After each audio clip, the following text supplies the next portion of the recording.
کے، حالانکہ ہم آئی ایم ایف کے پروگرام میں تھے، ہم نے اپنی گروتھ ریٹ بڑھا کے، اپنی آمدنی بڑھا کے، اپنے ٹیکسیشن بڑھا کے اور ڈالرز ملک میں زیادہ لا کے، شروع میں اوورسیز پاکستانیز جس طرح انہوں نے ریمیٹنس اور پھر اپنی ایکسپورٹس بڑھا کے، یہی طریقہ تھا اپنے ملک کو پیر پہ کھڑا کرنے کا۔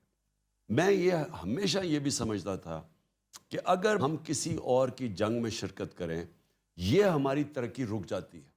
یعنی آپ ترقی نہیں کر سکتے۔ آپ جب وار آن ٹیرر تھی، یا کرکٹ ٹیمز ہی نہیں آتی تھی، چھوڑیں کہ انویسٹر آنے پاکستان میں، پاکستان کو انہوں نے کہا most dangerous place in the world. یعنی ہم نے ان کی جنگ میں شرکت کر کے اپنا ملک کا تباہی کر کے رکھ دی۔ اور کیا ملا اینڈ میں پھر یہ کہتا ہوں، لیکن اپنی قوم سے پوچھتا ہوں ملا کیا ہمیں اس سے؟ اور جھاڑے ڈو مور کا انہوں نے ذلیل کیا کہ جی یہ دوگلے ہیں، یہ ہیں۔ یعنی مجھے بحیثیت پاکستانی اتنی شرمندگی ہوئی۔ تو میں اینڈ میں یہ بات کہتا ہوں، میرے دل میں یہ بات ہے کہ آپ کمپرومائز کرتے رہیں ایک لمٹ تک۔ جدھر آپ یہ سمجھتے ہیں کہ آپ کا ضمیر ہی نہیں مانتا، میرا تو ایمان ہی نہیں مانتا کہ میں جا کے جی اس طرح کھڑا ہو جاؤں ان کے سامنے، ہندوستان کھڑا ان کے سامنے۔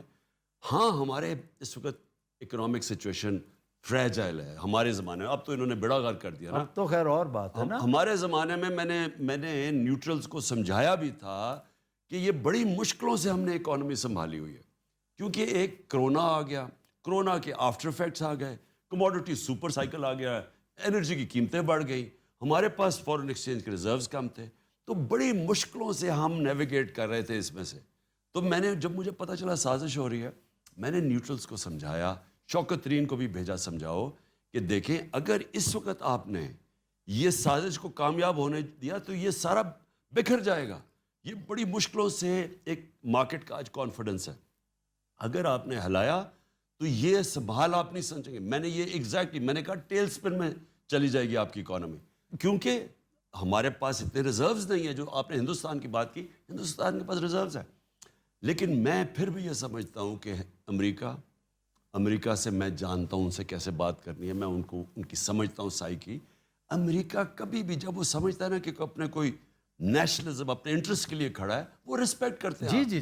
جب آپ ان کے پیر میں گرتے ہیں، جس طرح یہ چیری بلاسم گرا ہوا ہے۔ ٹرمپ نے آپ کی بڑی عزت کی، میری بالکل ٹرمپ سے بالکل ٹھیک، اور اتنی عزت دی جو پروٹوکول دیا مجھے اس نے۔ آنے والے دنوں میں اگر آپ پھر سے پرائم منسٹر ہوتے ہیں، پرائم منسٹر صاحب میں قطع کلامی کر رہا ہوں، یہ بتائیے کہ امریکہ کے ساتھ آپ کس طرح کے تعلقات پرسی کرتے ہیں؟ دیکھیں امریکہ سے ہمیں ہمیشہ اچھے تعلقات رکھنے، وہ اس لیے رکھنے چاہیے کہ امریکہ ایک ورلڈ پاور، ہم سب سے زیادہ ایکسپورٹ کرتے ہیں۔ ہمارے جو سب سے امیر پاکستانی ہیں وہ امریکہ میں بیٹھے ہوئے ہیں، جو اوورسیز امریکہ کی جو پاکستانی کمیونٹی ہے وہ سب سے امیر کمیونٹی ہے پاکستانی۔ تو ہمیں تو ہمیشہ، لیکن دیکھیں اچھے تعلقات اور غلامی میں بڑا فرق۔ جی۔ جو وہ میرے سے چاہ رہے تھے نا، وہ غلامی چاہ رہے تھے کہ آپ روس نہ جائیں، آپ جی یہاں بیسز دے دیں۔ We support brands